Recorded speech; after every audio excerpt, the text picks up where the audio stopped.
हरे कृष्णा। मैं नीतिपरायण दास। आज हम उपदेश अमृत के श्लोक क्रमांक 5 का पठन करेंगे। कृष्णेति यस्या गिरितं मनसाद्रियेत दीक्षासि चेत् प्रणतभिः च भजन्तमीशं शुश्रूषया भजनविज्ञम् अनन्यमन्ये निन्दादिशून्यादिदीप्सितसङ्गलब्ध। अनुवाद: मनुष्य को चाहिए कि जो भक्त भगवान कृष्ण के नाम का जप करता है उसका मन से आदर करे। उसे चाहिए कि वह उस भक्त को सादर नमस्कार करे जिसने आध्यात्मिक दीक्षा ग्रहण कर ली है और जो अर्चा विग्रह के पूजन में लगा हुआ है।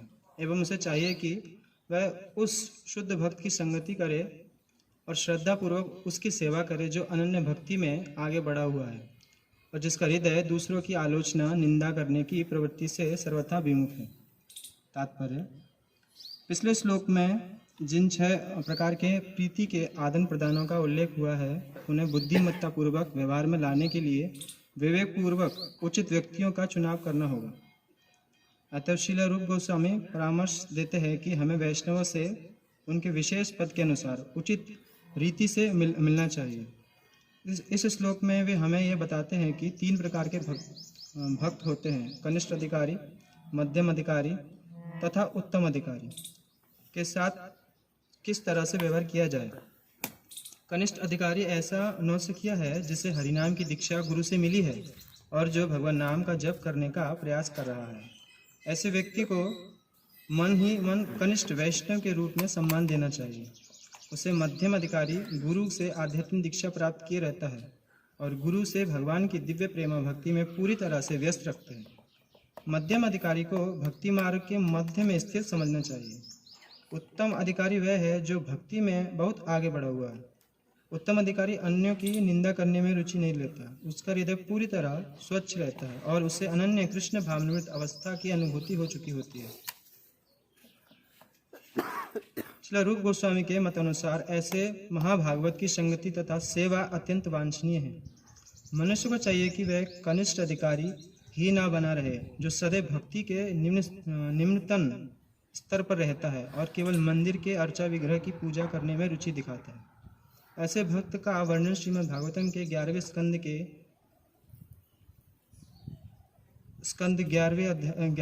के अध्याय 2 के 45वें श्लोक में इस प्रकार हुआ है: अर्चामेव हरे पूजं य श्रद्धहे तवे न तद भक्तेषु चानेषु भक्त प्राकृत स्मृतः। जो व्यक्ति मंदिर में अर्चा विग्रह की पूजा में अत्यंत श्रद्धापूर्वक तल्लीन रहता है लेकिन यह नहीं जानता कि भक्तों का सामान्य लोगों से किस तरह व्यवहार किया जाए, वह प्राकृत भक्त या कनिष्ठ अधिकारी कहलाता है। अतः मनुष्य को कनिष्ठ अधिकारी के पद से ऊपर उठकर मध्यम अधिकारी के पद तक पहुंचना चाहिए। श्रीमद् भागवतम के 11वें स्कंद के अध्याय 2 के 46वें श्लोक में इसका वर्णन हुआ है: ईश्वरे तदधीनेषु बालिशेषु द्विषस्तुश्च प्रेम मैत्री कृपोपक्षः या करोति स मध्यमः। मध्यम अधिकारी भक्त वह है जो पूर्ण पुरुषोत्तम भगवान को प्रेम के सर्वोच्च पात्र मानकर पूजा करता है, भगवत भक्तों को मित्र बनाता है, अज्ञानी के प्रति दया दिखाता है और जो प्रकृति से ईर्ष्यालु है उनसे दूर रहता है। भक्ति के सही अनुशीलन की यही विधि है। अतएव इस श्लोक में श्रील रूप गोस्वामी ने हमें उपदेश दिया है कि विभिन्न भक्तों के प्रति किस तरह व्यवहार किया जाए। हम अपने व्यवहारिक अनुभव से देख सकते हैं कि वैष्णव कई प्रकार के होते हैं। प्राकृत सहजीय सामान्यतः हरे कृष्ण महामंत्र का जप करते हैं, फिर भी वे स्त्री, धन तथा नशे के प्रति आसक्त रहते हैं। भले ही ऐसे लोग भगवान के पवित्र नाम का जप करते हों लेकिन फिर भी वे ठीक से शुद्ध नहीं हो पाते। ऐसे लोगों का मन से आदर करना चाहिए किंतु उनकी संगति से बचना चाहिए। जो अबोध हैं उनकी सहज ही बुरी संगति में पड़ गए हैं, उन पर तभी दया दिखानी चाहिए जब वे शुद्ध भक्तों से उचित उपदेश ग्रहण करना चाहते हों। किंतु जो नवदीक्षित भक्त प्रामाणिक गुरु से वास्तव में दीक्षित हो चुके हैं और अपने गुरु के आदेशों का गंभीरता से पालन करने में लगे हैं, उनको आदरपूर्वक नमस्कार करना चाहिए। इस कृष्ण भावनामृत आंदोलन में जाति, नस्ल या रंग का भेदभाव किए बिना प्रत्येक मनुष्य को अवसर दिया जाता है। इस आंदोलन में हर व्यक्ति को सम्मिलित होने या हमारे साथ बैठने, प्रसाद लेने तथा कृष्ण के विषय में सुनने के लिए आमंत्रित किया जाता है। जब हम देखते हैं कि कोई व्यक्ति सचमुच ही कृष्ण भावनामृत में रुचि रखता है और दीक्षित होना चाहता है, तो उसे हम भगवान के पवित्र नाम का कीर्तन करने के लिए शिष्य रूप में ग्रहण करते हैं। यदि कोई नया भक्त वास्तव में दीक्षित होता है और अपने गुरु के आदेश से भक्तिमय सेवा में लगा होता है, तो उसे तुरंत ही प्रामाणिक वैष्णव के रूप में स्वीकार करके नमस्कार करना चाहिए।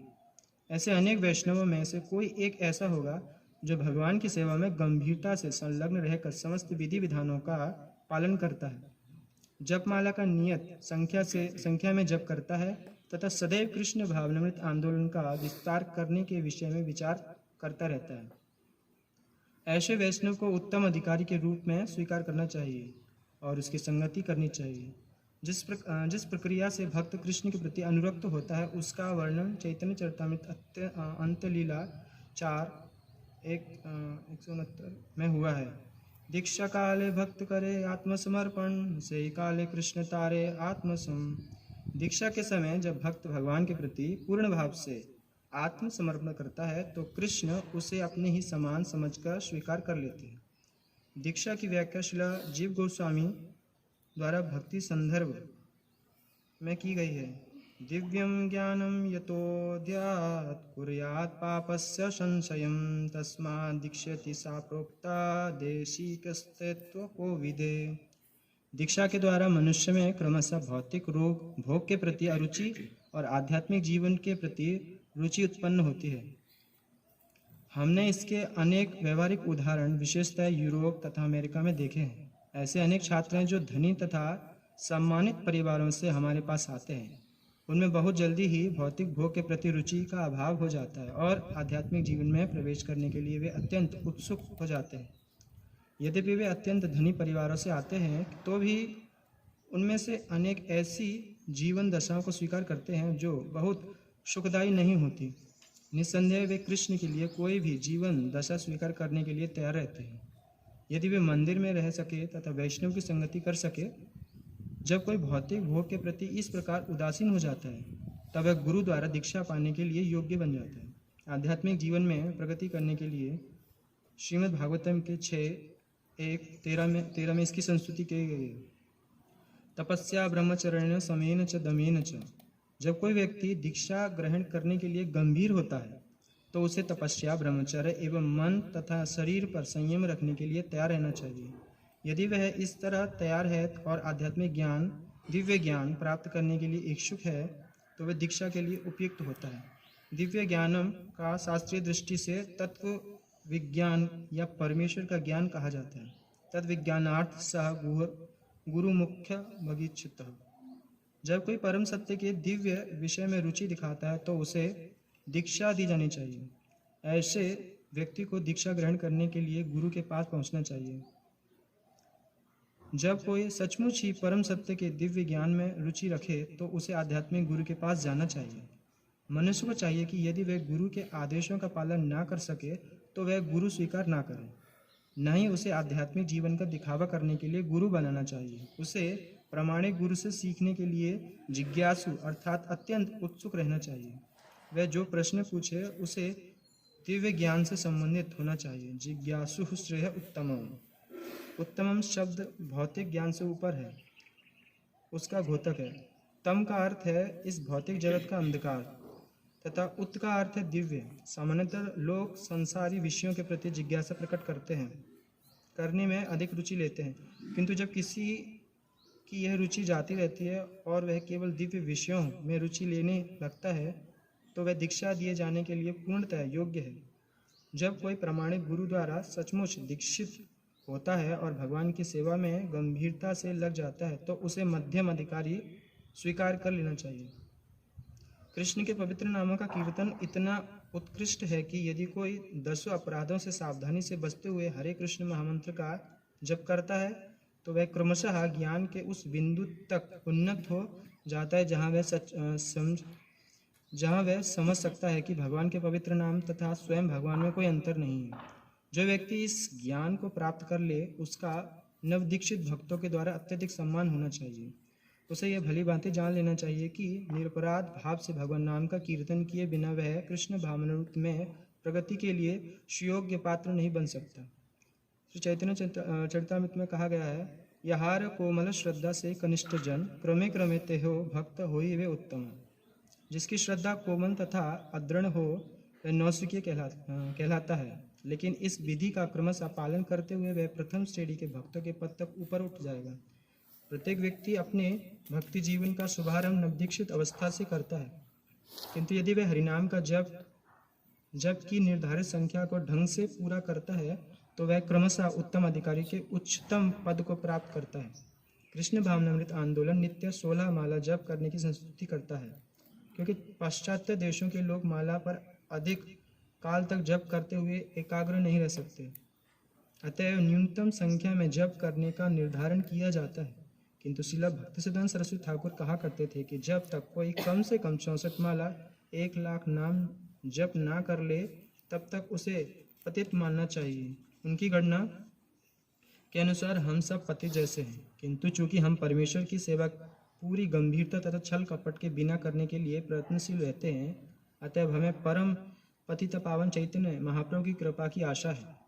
जब श्री चैतन्य महाप्रभु से महान भक्त सत्यराज खान ने पूछा कि वैष्णव को किस तरह पहचानना चाहिए, तो महाप्रभु ने उत्तर दिया, प्रभु कहे यार मुखे सुनिए कबार, कृष्ण नाम से ही पूज्य श्रेष्ठ सवाकार।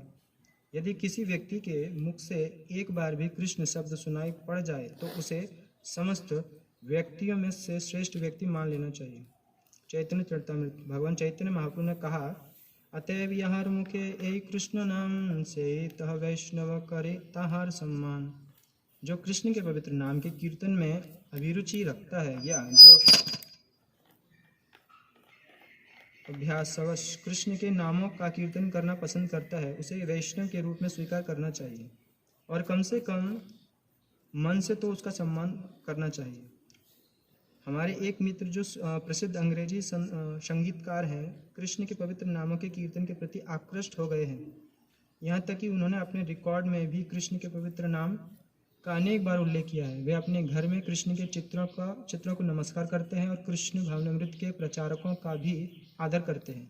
सभी तरह से उनके मन में कृष्ण के नाम तथा कृष्ण की लीलाओं के प्रति उच्च आदर भाव है। अतएव हम बिना किसी संकोच के उन्हें सम्मान देते हैं, क्योंकि हम देख रहे हैं कि ये महाशय क्रमशः कृष्ण भावनामृत की ओर अग्रसर हो रहे हैं। ऐसे व्यक्ति को सदा ही सम्मान दिया जाना चाहिए। निष्कर्ष यह निकलता है कि जो व्यक्ति पवित्र नाम का नियमित कीर्तन करते हुए कृष्ण भावनामृत में प्रगति करने का प्रयास कर रहा हो, उसका सम्मान करना वैष्णव का धर्म है। दूसरी ओर हमने देखा है कि हमारे कुछ समकालिक जिनसे महान उपदेशक होने की आशा की जाती है, वे क्रमशः देहात्म बुद्धि की ओर गिर चुके हैं, क्योंकि वे भगवान के पवित्र नाम का कीर्तन करने में असफल रहे हैं। सनातन गोस्वामी को उपदेश देते समय भगवान श्री चैतन्य महाप्रभु ने भक्ति की 3 कोटियाँ बताई। शास्त्र युक्ति नहीं जाने दृढ़ श्रद्धावान, मध्यम अधिकारी से एक महाभाग्यवान। जिस व्यक्ति का शास्त्र संबंधी ज्ञान पुष्ट नहीं है, किंतु जिसने हरे कृष्ण महामंत्र के कीर्तन में दृढ़ श्रद्धा उत्पन्न कर ली है तथा जो अपनी नियत भक्तिमय सेवा के संपादन में दृढ़ है, उसे मध्यम अधिकारी समझना चाहिए। ऐसा व्यक्ति अत्यंत भाग्यशाली होता है। अधिकारी दृढ़ता श्रद्धा चैतन्य चरितामृत मध्य लीला मध्य अधिकारी दृढ़ता पूर्वक श्रद्धा रखने वाला व्यक्ति होता है और वास्तव में वही भक्ति की भावी प्रगति का पात्र होता है। अतएव चैतन्य चरितामृत मध्य लीला में कहा गया है, श्रद्धावान जन है भक्ति अधिकारी, उत्तम मध्यम कनिष्ठ श्रद्धा अनुसारी। मनुष्य श्रद्धा के विकास के अनुसार ही भक्ति के प्रारंभिक पद मध्यम पद तक उत्तम पद पर भक्त बनने के लिए योग्य बनता है। पुनः चैतन्य चरितामृत में कहा गया है, श्रद्धा शब्द विश्वास कहे सुदृढ़ निश्चय, कृष्ण भक्ति कैले सर्व कर्म कृत है। कृष्ण की दिव्य सेवा करके मनुष्य स्वतः सारे अनुंशिक कार्य संपन्न करता है। यह दृढ़ विश्वास जो भक्तिमय सेवा करते रहने के अनुकूल होता है, श्रद्धा कहलाता है। श्रद्धा अर्थात कृष्ण में विश्वास कृष्ण भावनामृत का शुभारंभ है।